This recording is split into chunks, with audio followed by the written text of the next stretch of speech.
Hai guys, selamat datang di Division.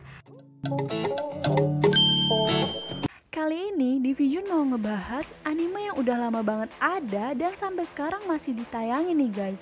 Apalagi kalau bukan One Piece. Manga karya Oda Sensei ini banyak banget diminatin semenjak awal keluar, baik manganya yang pertama kali rilis pada tahun 1997 ataupun animenya yang pertama kali rilis pada tahun 1999. Oh iya guys, di sini kita fokuskan cuma ngebahas animenya aja ya.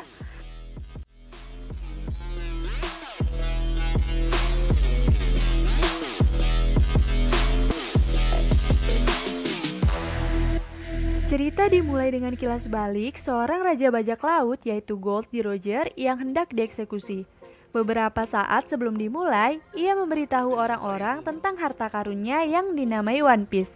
Roger pun berseru, siapapun boleh menemukan dan mengambilnya.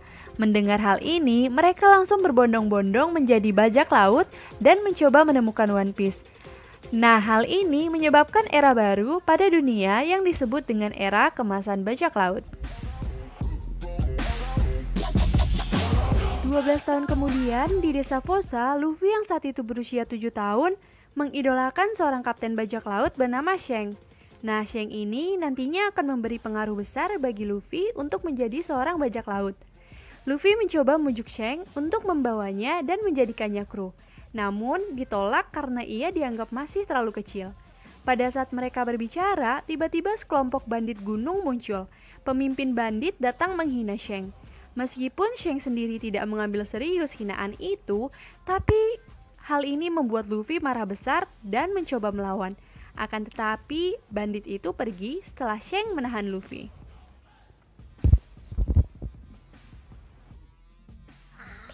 Selanjutnya, Luffy melihat ada buah yang tersimpan dalam peti. Tanpa pikir panjang, ia pun langsung melahap habis buah itu.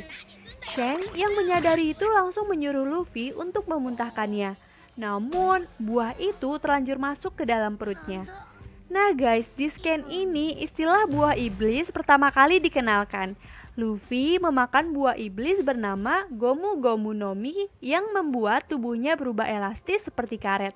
Akan tetapi ada efek samping dari penggunaan buah ini, yaitu membuat penggunanya tidak bisa berenang selamanya.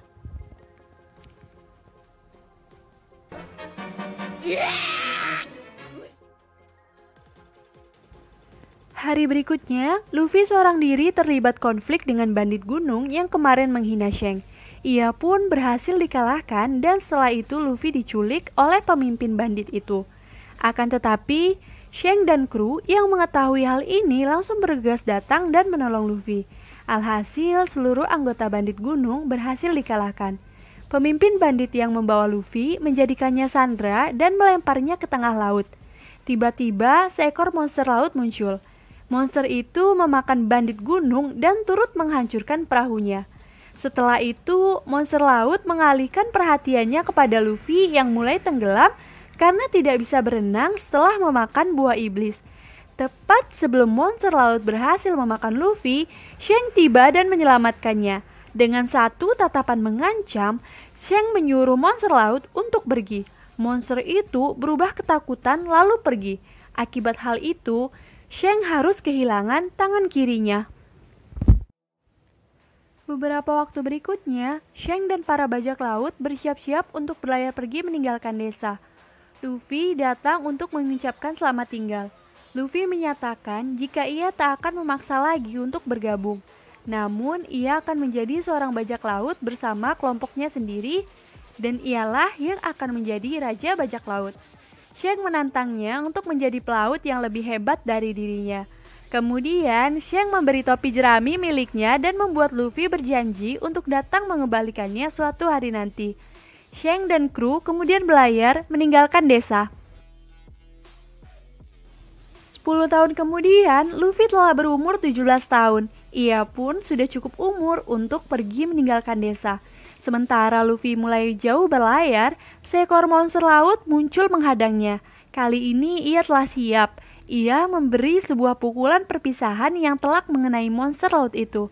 Luffy mengungkapkan rencananya untuk merekrut orang-orang menjadi krunya. Dalam perjalanannya, ia selalu menyatakan jika ia akan menjadi seorang raja bajak laut suatu hari. Di tengah pelayaran, Luffy bertemu pusaran air besar. Tak tahu apa yang harus dilakukan, Luffy meninggalkan kapalnya yang hampir tenggelam dan masuk ke sebuah tong barel. Tong itu kemudian hanyut dan dipungut oleh sebuah kru bajak laut dengan pemimpin wanita bernama Alvida. Salah satu anggota kru bernama Koby kerap menjadi sasaran ketika kapten mereka marah. Sementara itu, di sebuah tempat yang tak jauh dari kapal, Luffy keluar dari barel. Ia menemukan Koby dengan sebuah perahu. Keduanya cepat menjadi akrab. Koby memberitahu jika ia telah lama menyiapkan perahu untuk melarikan diri. Namun, ia terlalu penakut untuk melakukannya. Nah guys, di sini terungkap kalau Koby terpaksa menjadi kru Alvida karena salah naik kapal saat sedang memancing.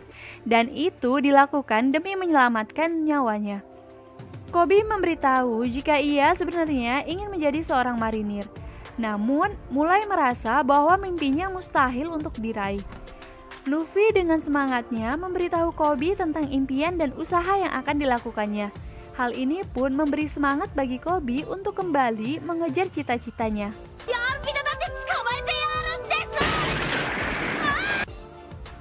Alvida tiba-tiba muncul dan melihat Luffy.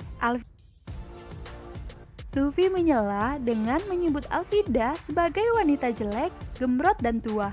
Koby yang awalnya ketakutan teringat kembali dengan perkataan Luffy sebelumnya, mengumpulkan keberaniannya untuk melawan perkataan Alvida. Ini memancing kemarahan kapten wanita yang ingin memukul Koby. Namun Luffy menahan serangan tersebut dan kemudian mengalahkan kapten wanita itu.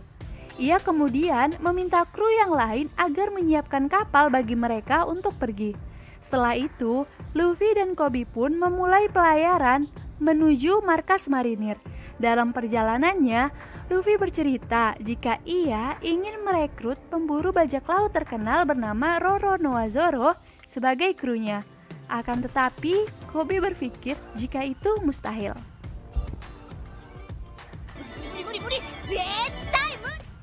Luffy dan Koby tiba di kota Shell, tempat pangkalan angkatan laut lokal berada. Di depan markas, mereka menemukan pemburu bajak laut yaitu Zoro sedang ditahan. Luffy menawarkan Zoro untuk bergabung menjadi krunya, namun awalnya Zoro menolak menjadi seorang bajak laut.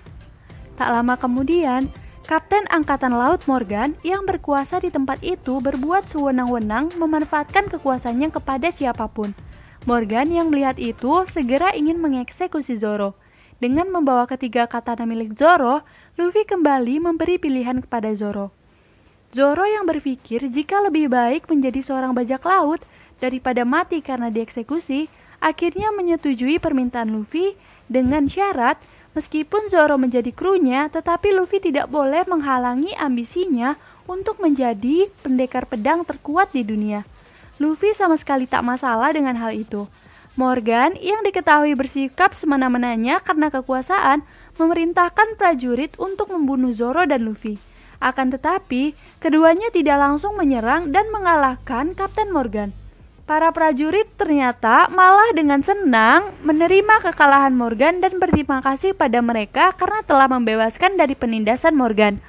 Selanjutnya, di tempat persinggahan, Luffy dan Zoro diberikan makanan dan minuman sepuasnya oleh warga karena berhasil mengalahkan Morgan. Tak lama, Angkatan Laut mendatangi mereka dan meminta mereka untuk segera pergi. Luffy yang tahu jika Koby ingin menjadi bagian Angkatan Laut, seakan bertengkar dengan Koby sehingga membuatnya diterima bergabung masukkan Angkatan Laut. Dengan kapal seadanya, Luffy dan Zoro kemudian berlayar meninggalkan tempat itu.